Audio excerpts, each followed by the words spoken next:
இந்த வீடியோவில் ரெசிஸ்டர் தான் பார்த்தீங்கன்னா அன்பாக்சிங் பண்ண போகிறோம். பேக்கேஜிங்கே இதான், இப்படி தான் எனக்குமே பேக்கேஜிங் வந்தது. நானே ஆச்சரியப்பட்டேன், என்னடா இப்படி அனுப்பிச்சிட்டிங்களே அப்படின்னு சொல்லிட்டு. ஸோ அட்ரஸ் தெரியக்கூடாது அப்படின்றதுக்காக கைட் பண்ணி வச்சுருக்கிறேன். பார்த்தீங்கன்னா அதான் இந்த கவருக்குள்ளே போகலை போல இருக்குது. ஓகேங்களா, இந்த கவர் மேலே வச்சு அனுப்பிச்சிக்கிறாங்க. இந்த கவருக்குள்ளே போகலை, இது கொஞ்சம் பெரிய பேக்கு அப்படின்றதுனால கவரை மேலே வச்சுட்டு கீழே அப்படியே அந்த பேக் போட்டு அனுப்பிச்சிட்டுக்கிறாங்க. ஆனால் பக்கத்தில் இருந்து தான் வந்து ரொம்ப தூரத்துலேருந்து வரல, அதனாலேயும் இப்படி பேக் பண்ணி அனுப்பிச்சாங்கன்னு தெரில. பட் ஓகே, இப்போ அப்படியே அன்பாக்சிங் பண்ணி பார்ப்போம். முக்கியமாக இது எதுக்கு அன்பாக்சிங் பண்ணுறேன்னா, அடுத்தடுத்த நிறைய ப்ராஜெக்ட்ஸ் வந்து நம்ம சேனலில் வரப்போகுது. ஸோ நம்ம சேனலை சப்ஸ்கிரைப் பண்ணாதவங்க சப்ஸ்கிரைப் பண்ணி வச்சுங்க. நீங்கள் பேசிக் எலக்ட்ரானிக்ஸ் வந்து கற்றுக்க போகிறீங்கன்னா கண்டிப்பாக நம்ம சேனலை சப்ஸ்கிரைப் பண்ணி வச்சுங்க. பேசிக் எலக்ட்ரானிக்ஸ் வந்து கற்றுக்கணுமா அப்படின்னு கேட்டிங்கன்னா, கண்டிப்பாக பேசிக் எலக்ட்ரானிக்ஸ் வந்து கற்றுக்கணும். நீங்கள் ஸ்கூல் போனாலும் சரி, காலேஜ் போனாலும் சரி, ஒர்க் பண்ணாலும் சரி. ஏன் அப்படின்னா, நம்ம வீட்டில் இருக்கிற பொருளை சர்வீஸ் பண்ணுறதுக்கும் சரி, பேசிக் எலக்ட்ரானிக்ஸ் கற்றுக்கணும். என்னென்னா, டிவி சர்வீஸுக்கும் சரி, இல்லை லேப்டாப் சிப் லெவல் சர்வீஸுக்கும் சரி, வேறு எந்த போர்டு சர்வீஸாக இருந்தாலும் சரி, டிவி சரி, ஏசி ஃப்ரிட்ஜ் சர்வீஸு, ஓகேங்களா, இந்த மாதிரி சர்வீஸஸ், இப்படி எலக்ட்ரானிக் காம்பனன்ட்ஸ் உங்களுக்கு எங்கெங்கெல்லாம் வரும் அந்த இடத்துலலாம் இந்த பேசிக் எலக்ட்ரானிக்ஸ் வந்து ரொம்ப ரொம்ப இம்பார்ட்டண்ட்டாக இருக்கும். ஸோ அந்தமாரி ஒரு சின்ன ப்ராஜெக்ட்லேருந்து ஒரு சின்ன பேசிக் எலக்ட்ரானிக்ஸ்லேருந்து நம்ம சேனலில் நிறைய இது சம்மந்தமான வீடியோஸ் வரப்போகுது. நம்ம வாட்ஸ்அப் குரூப்பே ஒன்று க்ரியேட் பண்ணி வச்சுருவோம். அதில் ஜாயின் பண்ணுறவங்களும் ஜாயின் பண்ணிங்க. நான் செய்கிற சின்ன ப்ராஜெக்ட்ஸு பிகினர்ஸாக இருக்கிறவங்களுக்கு ரொம்ப ரொம்ப யூஸ்ஃபுல்லாக இருக்கும். ஸோ வாட்ஸ்அப் குரூப்பில் ஜாயின் பண்ணாதவங்களும் ஜாயின் பண்ணிங்க. உங்களோட டவுட்ஸ் அங்கே கேட்கலாம், உங்களுக்கு தெரிஞ்சதையும் அங்கே ஷேர் பண்ணலாம், எங்களுக்கு தெரிஞ்சதையும் ஷேர் பண்ணுவோம், எங்களோட டவுட்ஸும் ஷேர் பண்ணுவோம். ஸோ நம்ம உள்ள நாலேஜை வந்து ஷேர் பண்ணிக்கலாம். ஓகேங்களா, எனக்கு தெரிஞ்சதை உங்களுக்கு சொல்கிறேன், உங்களுக்கு தெரிஞ்சதை எனக்கு சொல்லுங்கள்.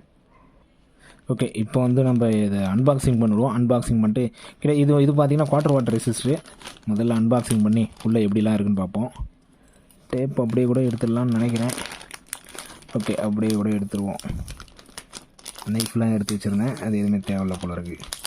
பட் உள்ள பேக்கேஜிங் நல்லா தான் இருக்குதுன்னு நினைக்கிறேன். எதுவும் டேமேஜ் அப்படிலாம் இல்லை. அதான் இதுக்குள்ளே நம்மளுக்கு போட்டு அனுப்பிச்சிருக்கணும், இது வந்து பத்தலை, அதனால் இதை அப்படியே மேலே பேக் பண்ணி அனுப்பிச்சிட்டாங்க. ஓகேங்களா, கொஞ்சம் மோசம்தான் பேக்கேஜிங் இவங்க பண்ணது. நம்மளுக்கு அப்படி தான் பண்ணி கொடுத்துருக்கணும். ஓகே, டேமேஜ் இல்லாத வரைக்கும் சந்தோஷம். இப்போ இதையும் ஓப்பன் பண்ணி பார்த்துருவோம். ஸ்டிக்கர் இப்படி தான் ஓப்பன் பண்ணி ஆகணும், வேறு வழியில். ஓகே, ஓப்பன் பண்ணியாச்சு ஒரேடியாக. இப்போ உள்ளே இருக்கிறத பார்ப்போம். உள்ளே இருக்கிறதுலாம் நல்ல பேக்கேஜிங்காக தான் இருக்குது. திருப்பி போட்டுறேன். இதோட எம்ஆர்பி ப்ரைஸ் பார்த்தீங்கன்னா 1000 ரூபா போட்டிருக்குறாங்க 50 ரெசிஸ்டர் கிட்ட. பட் 1000 ரூபாலாம் இல்லை, நம்மளுக்கு ரொம்ப கம்மியாகவே வந்தது. போபாலில் இருந்து வருதோ, நம்மளுக்கு இங்கே திருவள்ளூர்லேருந்து தான் வந்திருக்கு. ஓகே, உள்ளே இருக்கிறத எடுப்போம். முதல்ல ஒவ்வொன்றுமே பார்த்தீங்கன்னா 20 இருக்கும். ஓகேங்களா, 20 பீஸ் இருக்கும். 20 இருக்கான்னு சொல்லிட்டு எண்ணிடுவோம். இருங்க, 1 2 3 4 5 6 7 8 9 10 14 16 18. ஓகே, 20 இருக்குது. இதில் என்னமோ 19 இருக்கிற மாதிரி இருக்கு. 2 4 6 8 10 12 14 16 18. சொன்ன மாதிரி இதில் 19 தான் இருக்குது போல இருக்கு. ஓகே, பார்ப்போம் ஒன்று ஒன்றா. இதுலேயே அது கரெக்டாக இருக்கான்னு பார்ப்போம். 2 4 6 8 10 14 16 18. இதில் 20 கரெக்டாக இருக்குது. இதில் பார்த்திங்கன்னா எல்லா வேல்யூ ரெசிஸ்டருமே இருக்கும். ஓகேங்களா, நம்மளுக்கு எல்லா வேல்யூ ரெசிஸ்டருமே இருக்கும். இது வந்து 82K. அதேமாதிரி பேக்கேஜிங் உள்ளே பாருங்கள், நம்மளுக்கு இது உள்ளே இருக்கிறதுனால ஈஸியாக. இது முக்கியமாக எதுக்காக இதை வாங்கினேன் அப்படின்னா, இந்தமாரி ஒரு பிளாஸ்டிக் பாக்ஸுமே ஆர்டர் பண்ணி, இந்த கம்பார்ட்மெண்ட்டாக இருக்கிற மாதிரி பேக்கெட் பாக்ஸும் இந்த பிளாஸ்டிக் பாக்ஸுமே ஆர்டர் போட்டிருக்கேன். இது பார்த்திங்கன்னா எம்டியாக இருக்கும். இதிலே கம்பார்ட்மெண்ட் ஏன்னா ரெசிஸ்டர் எடுக்கிறது ரொம்ப ரொம்ப ஈஸியாக இருக்கும். ஆல்ரெடி நான் ரெசிஸ்டர் வச்சுருக்கிறேன். ஒரு சில ரெசிஸ்டர் ரொம்ப அதிகமாக இல்லை, ஒரு 10 இல்லை அதிகபட்சம் ஒரு 30க்குள்ளே ரெசிஸ்டர் இருக்கும். ஆனால் அது வேல்யூ என்னென்ன வேல்யூன்னு தெரியாமல் ஒவ்வொருத்தரும் மல்டிமீட்டர் வச்சு செக் பண்ண வேண்டியதாக இருக்குது. அதுக்காகவே பார்த்திங்கன்னா இதையும் நான் ஆர்டர் போட்டேன்னு சொல்லலாம். அதேமாதிரி ப்ரைஸும் கம்மியாக தான் இருந்தது. கிட்டத்தட்ட ஒரு ரெசிஸ்டர் ப்ரைஸ் பார்த்திங்கன்னா நம்மளுக்கு 30 பைசாக்குள்ளே தான் வந்தது. அதுமாதிரி பாருங்கள், இங்கேயே எழுதி ஒட்டிட்டாங்க. ஸோ நான் எனக்கு இந்த வேல்யூ ரெசிஸ்டர் தேவை அப்படின்னா அப்படியே பிரித்து அப்படியே எடுத்து போட்டு போய்கிட்டே இருப்பேன். அதுக்காகவுமே இதை ஆர்டர் போட்டேன். உங்களுக்கு நீங்கள் ரொம்ப பேசிக்காக இருக்கிறீங்க அப்படின்னா இந்த ரெசிஸ்டர் வந்து வாங்குறது நல்லது தான். ஏன்னா ரெசிஸ்டர் நம்மளுக்கு நிறைய இடத்துல யூஸ் ஆகும். நீங்கள் பேசிக் எலக்ட்ரானிக்ஸ் கற்றுக்குறீங்க அப்படின்னா கண்டிப்பாக இந்தமாரி ஒரு ரெசிஸ்டர், ஏன்னா ப்ரைஸும் கம்மி தான், உங்களால் செலவு பண்ண முடியும். ஒரு 300. இது மொத்தமாக பார்த்தீங்கன்னா எனக்கு 310 நம்ம தான் ஆச்சு. உங்களால் அமௌண்ட்டு செலவு பண்ண முடியும் அப்படின்னா தாராளமாக இதை வாங்கிடுங்க. வாங்குறது வந்து ரொம்ப ரொம்ப பெஸ்ட்டுன்னு சொல்லலாம். நிறைய ப்ராஜெக்ட்டுக்கு நம்ம யூஸ் பண்ணிக்கலாம். ப்ராஜெக்ட் செய்கிறீங்கன்னா மட்டும்தான், ப்ராஜெக்ட் செய்கிறீங்க உங்களுக்கு நிறைய ரெசிஸ்டர் தேவைப்படுது அப்படின்னா இது கண்டிப்பாக பெஸ்ட்டு ஒர்த்தான பேக்குன்னு சொல்லலாம், ஒர்த்தான ப்ரைஸ்னு சொல்லலாம். அடுத்தடுத்த வீடியோவில் அடுத்தடுத்த எலக்ட்ரானிக் காம்பனன்ட்ஸ் பற்றும் நம்ம அன்பாக்சிங்கும் பண்ணோம், நிறைய ஆர்டரும் போட்டிருக்கிறேன். ஸோ இது வந்து ஓகே தான், எல்லா வேலையுமே இருக்கும். 1 ஹோம்லேருந்து கிட்டத்தட்ட 1 மெகா ஹோம் வரைக்கும் இருக்கும். இதங்க இது அப்படியே உங்களுக்கு காட்டுறேன் இருக்குல்ல, இது 390, இது 660, இது 120, 470, அதுக்கு அடுத்தது 200 ஓம்ஸு, 56K ரெசிஸ்டரு, வீடியோவில் உங்களுக்கு தெரியும்னு நினைக்கிறேன். இது 82 ஓம்ஸு, இது 50K. ஓகேங்களா, 50K. ஸோ இந்த வேல்யூ தெரிஞ்சுக்கிறதுக்கும் சரி, கலர் கோடு தெரிஞ்சுக்கிறதுக்கும் சரி, இது 4.7K,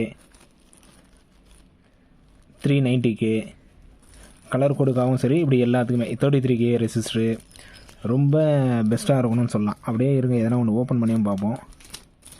ஓப்பன் பண்ணாலுமே நம்மளுக்கு இந்தமாரி பேக்கேஜில் தான் இருக்குது, நல்லா தான் இருக்குது. ஓகேங்களா, பரவாயில்ல. அதான் வெளியே தான் அவங்க பேக் பண்ணது சரியில்லை, மற்றபடி உள்ளே எல்லாமே இந்தமாரி கவர், இந்த கிளிப்பு மாரி கவர் வரதும் சூப்பராக இருக்குது. நம்மளுக்கு தொலைகிறதுக்கும் வாய்ப்பு இல்லை. எதனா இதே ரெசிஸ்டர் நம்ம இருந்தால் கூட ஒரு துண்டு ரெசிஸ்டர் இருக்குன்னா இதில் போட்டு வச்சுக்கலாம். ஸோ சேஃபாக இருக்கும், வேல்யூ கண்டுபிடிக்கிறதுக்கும் நம்மளுக்கு ஈஸியாக இருக்கும். ஏன்னா மேலேயும் ஸ்டிக்கர் போட்டு ஒட்டிட்டாங்க, நம்ம எதுவும் ஸ்டிக்கர் போட்டு கூட ஒட்ட தேவையில்ல. அப்படி இல்லை கூட நம்மளே ஒரு ஸ்டிக்கர் கூட ஒட்டிக்கலாம். இந்த மெத்தட் வந்து ஒரு பெஸ்ட்டாக இருக்குது. ரெசிஸ்டர் வாங்குறவங்களுக்கு இந்தமாரி வாங்கினாலே, இது ஒரு சில இதில் வந்து இந்தமாதிரி பிளாஸ்டிக் பாக்ஸ்லையும் தராங்க. ஆனால் பிளாஸ்டிக் பாக்ஸில் தரது கொஞ்சம் விலை அதிகமாக தான் வரும்னு நினைக்கிறேன். இது வந்து நான் என்ன நினச்சேன், அட்டைப்பொட்டியாவது போட்டு தருவாங்கன்னு நினச்சேன். பட் பரவாயில்ல, பட் ஓகே.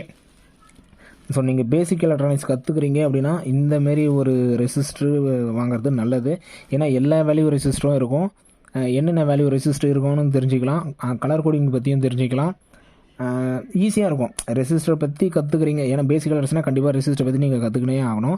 ஸோ அந்தமாரி உங்களுக்கு அமௌண்ட் வந்து ஒரு 300ரூவான்றது எனக்கு பிரச்சனை இல்லை அப்படின்றவங்களுக்கு, ஓகேங்களா, மேக்ஸிமம் ஒரு 500ரூவான்னு வச்சிங்களா, 500ரூவா உள்ள செலவு பண்ணுறவங்களுக்கு எனக்கு பிரச்சனை இல்லை அப்படின்றவங்களுக்கு கண்டிப்பாக இந்தமாரி ஒரு ரெசிஸ்டர் கிட்ட வாங்கிங்க. இது எல்லாமே குவார்டர் வாட் ரெசிஸ்டர் தான், ஓகேங்களா, குவார்டர் வாட் தான், ஆஃப் வாட்லாம் நான் இன்னும் வாங்கலை. இது எப்படி யூசேஜ் இருக்குது, எனக்கு எப்படி யூஸ் ஆகுது அதெல்லாம் பார்த்துட்டு வேணால் அதுக்கப்புறம் எனக்கு தேவைப்படுது வேணால் அடுத்தது குவார்டர் வாட்டோ இல்லை ஆஃப் வாட்டோ இல்லை 1 வாட்டோ போகிறத பற்றி பார்ப்போம்.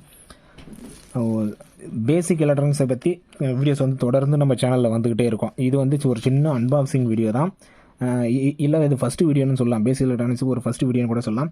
அடுத்தடுத்த வீடியோவில் ஒரு சின்ன சின்ன ப்ராஜெக்ட் ஆகட்டும், இல்லை பெரிய பெரிய ப்ராஜெக்ட் ஆகட்டும். ஏன் அப்படின்னா சிப் லெவல் சர்வீஸ் போகிறோம் அப்படின்னாலே சிப் லெவல் சர்வீஸ் வந்து போயிட்டு இருக்கிறேன், ஓகேங்களா. அந்த சிப் லெவல் சர்வீஸும் போகிறனால பேசிக் எலக்ட்ரானிக்ஸ் வந்து பக்காவாக தெரியணும் நமக்கு. இந்த பேசிக் எலக்ட்ரானிக்ஸ் நல்லா நம்ம கவர் பண்ணிட்டோம் அப்படின்னா எந்த எலக்ட்ரானிக்ஸ் காம்பனன்ட்ஸாக இருந்தாலும் நம்ம அசால்ட்டாக நம்ம சர்வீஸ் பண்ணலாம், ஓகேங்களா. முதல்ல ஒரு பேசிக் எலக்ட்ரானிக் காம்பனன்ட்ஸ் எப்படி வேலை செய்யுதுன்னு பார்த்துட்டு அதுக்கப்புறம் அது ஒரு சர்க்யூட் ஃபார்ம் பண்ணி அப்புறம் ஒரு ப்ராஜெக்ட் மாரி செஞ்சு ஒரு சின்ன சின்ன ப்ராஜெக்ட்லேருந்து ஒரு பெரிய ப்ராஜெக்ட் வரைக்கும் ஆரம்பித்து அப்புறம் ஒரு போர்டு லெவலில் போய் அப்புறம் ஐசி லெவலில் போக சொல்ல அப்படின்னா ஸோ ஈஸியாக இருக்கும். எந்த சர்வீஸ்னாலும், டிவி சர்வீஸ்னாலும் சரி, இல்லை லேப்டாப் சர்வீஸ்னாலும் சரி, வேறு என்ன மற்ற இந்த எலக்ட்ரானிக் காம்பனன்ட் சம்மந்தமாக எந்த போர்டு கொடுத்தாலும் சரி, அது ஏசி போர்டாக இருந்தாலும் சரி, ஃப்ரிட்ஜாக இருந்தாலும் சரி, ஓகேங்களா. அந்த எலக்ட்ரானிக் காம்பனன்ட்ஸ் எந்தெந்த இடத்துலலாம் இருக்கோ அந்த போர்டெல்லாம் நம்மளுக்கு சர்வீஸ் பண்ணுறது, ஹோம் தேட்டராக இருந்தாலும் சரி, அதெல்லாம் நம்மளுக்கு சர்வீஸ் பண்ணுறது ரொம்ப ரொம்ப ஈஸியாக ஆகிடும். இதான் ப்ராப்ளம், இந்த இடத்துல தான் ப்ராப்ளம், இந்த ஐசி தான் மாற்றணும், இந்த ரெசிஸ்டர் தான் மாற்றணும், இந்த கெப்பாசிட்டர் தான் மாற்றணும், இந்த டிரான்சிஸ்டர் தான் மாற்றணும், இந்த மாஸ்ஃபாட் தான் மாற்றணும் அப்படின்னு சொல்லிட்டு ஈஸியாக மாற்றிட்டு போய்கிட்டே இருக்கலாம். ஸோ ஓகே, ஆல்ரெடியும் ரொம்ப நேரம் பேசிட்டேன். ஸோ வீடியோ பிடிச்சிருந்தா லைக் பண்ணுங்கள், உங்கள் ஃப்ரெண்ட்ஸுங்க ஷேர் பண்ணுங்கள், வாட்ஸ்அப் குரூப்பில் ஜாயின் பண்ணுங்கள். உங்களோட ப்ராஜெக்ட்ஸும் உங்களோட எதனா டவுட்ஸ் இருக்குது இல்லை இன்னும் கற்றுக்கணும் அப்படின்னா தாராளமாக அதில் வாட்ஸ்அப் பண்ணுங்கள். அடுத்த ஒரு நேரடியில் பார்க்கலாம். தேங்க்யூ.